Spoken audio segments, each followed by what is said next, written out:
Hi friends, ఈరోజు మనం ఈ వీడియోలో 12 షెడ్యూల్స్ గురించి అయితే మనము షార్ట్ కట్ అయితే తెలుసుకుందాం. ఇప్పుడు మనకు టీఎస్ ఆఫ్ ఓల్డ్ పిఎం అనేది ట్రిక్ అండి. మనకు టిఈఏఆర్ఎస్ ఓఎఫ్ ఓఎల్డి పిఎం. ఇప్పుడు చూడండి, ఫస్ట్ షెడ్యూల్ అంటే ఏంటి? టీ అంటే ఏంటి? టెరిటరీస్ అని గుర్తుపెట్టుకోండి. అండ్ అలానే ఈ అంటే ఏంది? ఎమ్యుల్మెంట్స్ అంటే శాలరీస్. అండ్ అలానే థర్డ్ వన్ ఇక్కడ ఏముంది? ఏ అంటే ఓట్ అండ్ అఫర్మేషన్స్. ఎస్ అంటే ఏంటి? Schedule areas. ఓ అంటే అదర్ ట్రైబల్ ఏరియాస్. ఎఫ్ అంటే ఫెడరల్ లిస్ట్ అని గుర్తుపెట్టుకోండి. ఓ అంటే అఫీషియల్ లాంగ్వేజ్. ఎల్ అంటే ల్యాండ్ రీఫార్మ్స్. డి అంటే డిఫెక్షను.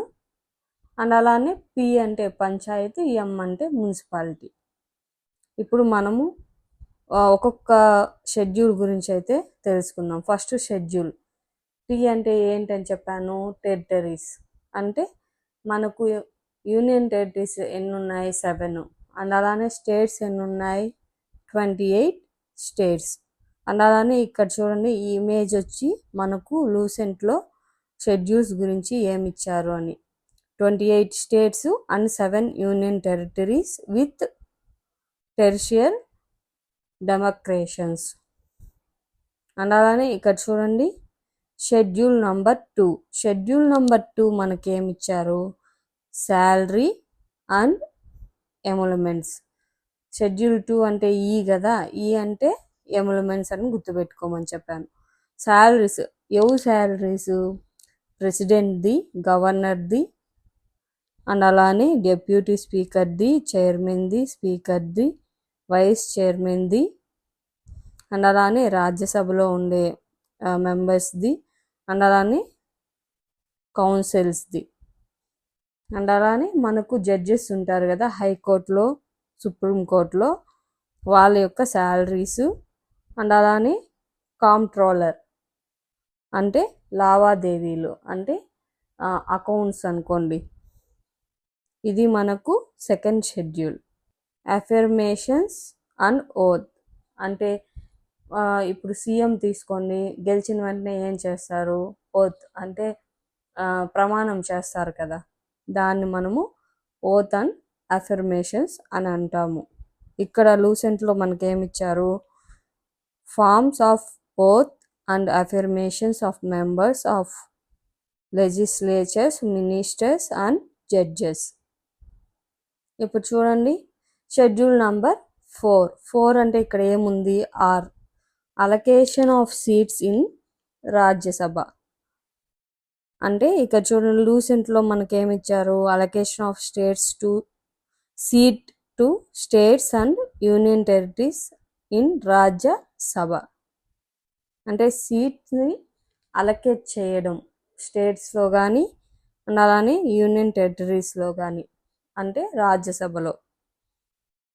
అండ్ అలానే ఇక్కడ 5th షెడ్యూల్ మనకు ఏమిచ్చారు? ఎస్ అంటే షెడ్యూల్డ్ ఏరియాస్ మనకి ఇచ్చారు కాబట్టి దాని యొక్క అడ్మినిస్ట్రేషను అండ్ అలానే కంట్రోల్, దీన్ని మనము షెడ్యూల్ నంబర్ 5 అంటాం. షెడ్యూల్ నంబర్ 6 అంటే ఇక్కడ మనకి ఓ కదా, ఓ అంటే ఏంటి? Other tribal areas in eastern. బాగా గుర్తుపెట్టుకోండి, ఇది ఎగ్జామ్కి అడుగుతారు కంపల్సరీగా. ఐ మీన్ ఇంపార్టెంట్ ఎగ్జామ్స్ కావచ్చు, అంటే ప్రీవియస్గా ఏం అడిగారు అనేసి అని కూడా చెప్తున్నా నేను. మనకు ఈస్టర్న్ ట్రైబల్ ఏరియాస్ ఏంటి? మెయిన్గా 4 ఉన్నాయి. అది ఏంటి? అస్సాము, మిజోరాము, మేఘాలయ, త్రిపుర. మీకు ఆప్షన్స్లో ఇచ్చేస్తారు, ఇది ట్రైబల్ ఏరియా కాదు ఏది అనేసని, లేదా ఈ 4 ఇచ్చి, లేదా ఎక్స్ట్రాగా ఏదైనా డూప్లికేట్ యాడ్ చేస్తారు. కాబట్టి మీరు కన్ఫామ్గా ఇది నేర్చుకోండి. అస్సాము, మిజోరాము, మేఘాలయ అండ్ త్రిపుర. నెక్స్ట్ దీని గురించి ఏమి ఎక్స్ట్రాగా అయితే క్వశ్చన్స్ అయితే అడగరు. 7th షెడ్యూల్ మనకు ఏంటి, ఫెడరల్ లిస్ట్ అన్నాం కదా. ఫెడరల్ లిస్ట్ అంటే దేని మధ్యన, యూనియన్ అండ్ స్టేట్ గవర్నమెంట్ మధ్యన, అంటే distribution of power. Distribution of power అనేది స్టేట్ అండ్ యూనియన్ గవర్నమెంట్ మధ్యన, దాన్ని మనము 7th షెడ్యూల్ అంటాము. 8th schedule. 8th షెడ్యూల్ అంటే ఏం చెప్పాను, అఫీషియల్ లాంగ్వేజ్. మనకు ఎన్ని లాంగ్వేజెస్ అని కూడా అడుగుతారు. Official language 22 languages. ఇక్కడ మనకు ఇచ్చారు కదా, ఈ 22 లాంగ్వేజెస్ కంపల్సరీగా గుర్తుపెట్టుకోండి. కొన్ని టఫ్ ఎగ్జామ్స్లో అవి ఏ లాంగ్వేజెస్ అని కూడా అడుగుతారు. అంటే దీంట్లో ఎక్స్ట్రాగా యాడ్ చేసి ఇది అఫీషియల్ లాంగ్వేజ్ అవునా కాదా అని కూడా అడుగుతారు. కాబట్టి మీరు కంపల్సరీగా ఈ 22 అఫీషియల్ లాంగ్వేజ్ నేమ్స్ అయితే నేర్చుకోండి. ఏది, అసమీస్, బెంగాలీ, బోడో, డోగ్రీ, గుజరాతీ, హిందీ, కన్నడ, కాశ్మీరీ, కాన్కనీ, మైథిలి, మలయాళం, మణిపూరి, మరాఠీ, నేపాలీ, ఒరియా, పంజాబీ, సాంస్క్రిట్, సంతలి, సింధీ, తమిళ్, తెలుగు, ఉర్దూ. ఏమిచ్చారు, ఎల్ అంటే ఏంది, ల్యాండ్ రిఫార్మ్స్. ఇక్కడ మనకు లూసెంట్లో ఏమిచ్చారు, validation of certain acts and regulations. Next schedule number 10. 10 అంటే ఏంటి, డిఫెక్షన్ అని చెప్పాను కదా, అంటే disqualification on ground of defection. మన లూసెంట్లో ఏమిచ్చారు, మనకు anti defection law is introduced. అంటే ఇప్పుడు అక్రమంగా కొంతమంది ల్యాండ్ అనేది ఆక్రమిస్తారు కదా, దాని గురించి అని బాగా గుర్తుపెట్టుకోండి. ఇది 1985లో అయితే ఈ షెడ్యూల్ అయితే పెట్టారు. అండ్ అలానే అమైన్మెంట్ వచ్చి 52nd అమైన్మెంట్. అండ్ అలానే ఇప్పుడు రీసెంట్గా 91st అమైన్మెంట్ కూడా ఇచ్చారు. అది ఎప్పుడు, 2003లో.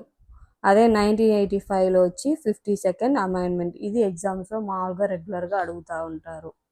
50 అంటే మనకు ఏంటి, ఇక్కడ ఏమి ఇచ్చారు, డిస్క్వాలిఫికేషన్ ఆఫ్ గ్రౌండ్ ఆఫ్.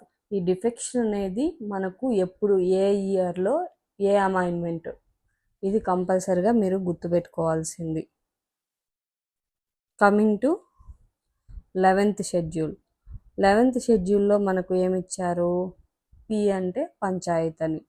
ఇది ఏ అమైన్మెంట్ అనేది అడుగుతారు, కంపల్సరీగా మీరైతే గుర్తుపెట్టుకోండి.